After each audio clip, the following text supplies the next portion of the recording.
सात संगत जी प्रेम से बोलिए धन निरंकार जी। सात संगत जी दासी आशा करती है कि आप सब स्वस्थ होंगे।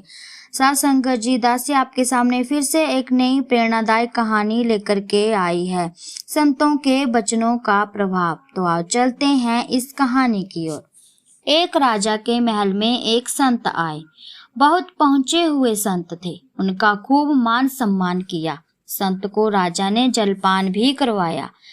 राजा की सेवा को देखकर संत बहुत प्रसन्न हुए। जब संत महल से जाने लगे तो उन्हें लगा कि मुझे भी राजा को कुछ देना चाहिए, और वह सोच में पड़ गए कि वह राजा को क्या दें। फिर संत के दिमाग में बात आई कि क्यों ना राजा को ज्यादा धन दौलत देने का आशीर्वाद दें। फिर संत को लगा कि राजा के पास तो पहले से ही बहुत धन दौलत है, क्यों ना कुछ और दूं।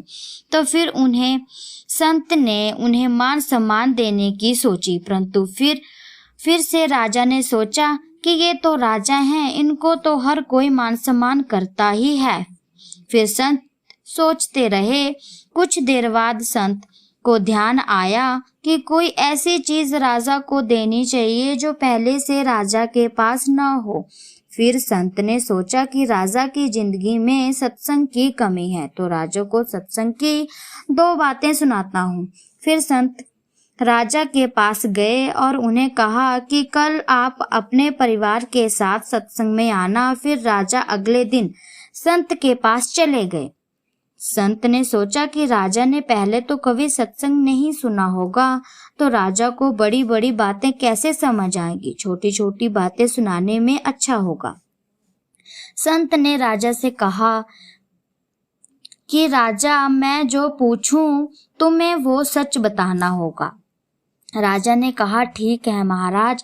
संत ने पूछा कि तुम सुबह कितने बजे उठते हो। राजा ने कहा मैं सुबह 8 बजे उठता हूँ, क्योंकि रात्रि को मुझे ज्यादा काम होता है तो सोने में देरी हो जाती है। फिर उठकर क्या करते हो? तो राजा ने कहा मैं उठकर के नाश्ता करता हूँ। फिर संत ने कहा कि ये दोनों बातें गलत है। आपको सुबह 4 बजे उठना चाहिए जब ब्रह्म मुहूर्त होता है, और उठकर फिर आपको स्नान करना चाहिए, और फिर बाकी के काम बाद में कर लेने चाहिए। सात संगत जी, राजा ने सोचा जो संत ने कहा मैं वही करके देखता हूँ, मेरा कुछ फायदा ही हो जाए। फिर सुबह राजा 4 बजे उठे। फिर राजा नदी पर स्नान के लिए चले गए। राजा ने देखा कि वहां संत स्नान करके अपनी साधना में बैठे हुए थे। संत ने एक बगुला देखा। बगुले ने एक टांग पानी में और एक टांग बाहर रखी थी। वो बार बार अपनी चोंच पानी में डालता और पत्थर पर घिसता। तो संत ने कहा कि मुझे पता है कि तुम अपनी चोंच बार बार पत्थर पर क्यों घिस रहे हो, ताकि तुम्हारी चोंच तेज हो जाए और मछली पकड़ने में आसानी हो जाए।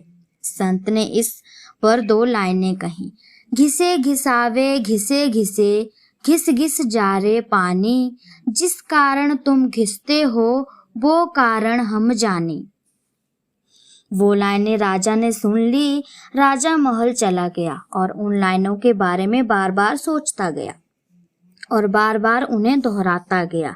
सात संगत जी, अगले दिन नाई महल में आ रहा था, क्योंकि नाई रोज राजा की दाढ़ी बनाता था। तो वह आ रहा था कि उसे रास्ते में राज्य का प्रधानमंत्री मिल गया और पूछा कहाँ जा रहे हो नाई? नाई ने कहा कि मैं राजा की दाढ़ी बनाने जा रहा हूँ। तो प्रधानमंत्री ने कहा कि कब से तुम ये काम कर रहे हो? कितना समय हो गया तुम्हें ये काम करते हुए? उसने कहा मैं तो सालों से ये काम कर रहा हूँ। तो प्रधानमंत्री ने फिर से तुम्हारे पास बहुत बड़ा महल होगा।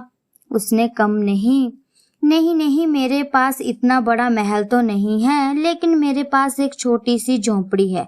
तो प्रधानमंत्री ने कहा कि तुम मालामाल हो सकते हो, तुम्हें इसके लिए एक काम करना होगा। उसने कहा कैसा काम? तो प्रधानमंत्री ने कहा कि जिस उस तरह से तुम दाढ़ी करते हो, उससे तुम राजा की गर्दन काट देना, फिर राजा मर जाएगा और मैं राजा बन जाऊंगा, फिर तुम्हारा घर पैसों से भर दूंगा। पहले तो नाई मना करता रहा, लेकिन फिर पैसों के लालच में आकर के वह यह गलत काम करने में तैयार हो गया और महल चला गया। उसे लगा कि इस उस्तरे से राजा का गला नहीं कटेगा, तो मैं इसे तेज कर लेता हूँ। सात संगत जी, तो नाई उस्तरे को घिसते घिसते इतना घिसने लगा कि राजा को जैसे ही घिस घिस की आवाज सुनाई दी, तो उसे वह संत की कही हुई 4 लाइनें याद आ गई और बोलने लगा। और नाई को लगा कि ऐसे ही पंक्तियां बोल रहा है महाराज, ऐसे ही अपनी मस्ती में लगा हुआ है। नाई उस्तरे को घिसता गया तो राजा ने फिर से पंक्तियां बोलनी शुरू की। नाई ने जब यह पंक्तियां सुनी तो नाई को लगा कि शायद राजा को पता चल गया है कि उसकी गर्दन काटने का योजना बनाई जा रही है। तो सात संगत जी, राजा के उसने एकदम से पैर पकड़ लिए और माफी मांगने लगा।